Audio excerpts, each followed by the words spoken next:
So today we are doing a hemimandiblectomy, left hemimandiblectomy for advanced carcinoma of oral cavity case, that is involving also the floor of mouth. Here we can see the level 1A lymph nodes which were removed between the two heads of digastric muscles. Here we can see the submandibular lymph node along with submandibular gland was enlarged and was fixed to the mandible. So to dissect to do hemimandiblectomy, we have removed Enbloc all the hemimandible as well as the submandibular gland. We have seen the below, which was fixed to the mandible as well as floor of mouth.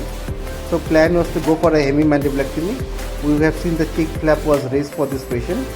Now we have taken the soft tissue margins following hemimandiblectomy. Here we can see the specimen. This is the medial margin of the tumor. Around 1 centimeter we have got, 1.5 centimeter we have seen posteriorly or towards the retromolar trigone. This is the anterior margin or midline margin.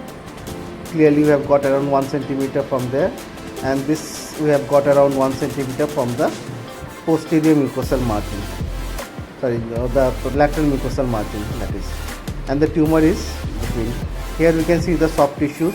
This is the pterygoid muscles and the buccinator on the outside. Above we can see the coronoid process as well as the styloid process of the mandible. So this specimen was marked and sent for histopathological examination. Following excision, this was the defect, that is the posterior belly of digastric being defect seen, and here we can see the floor of the mouth was excised along with the submandibular gland. This is the medial margin or the mandible which was cut in the midline. This is all the soft tissues were dissected. The tongue can be seen.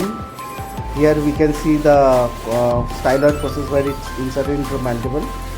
Following this, we raise the posterior flap and we have done the neck dissection. Here we can see the IJB that was preserved for this patient, and all the level 1 to 5 lymph nodes were excised. Those are the Sternocleidomastoid muscles.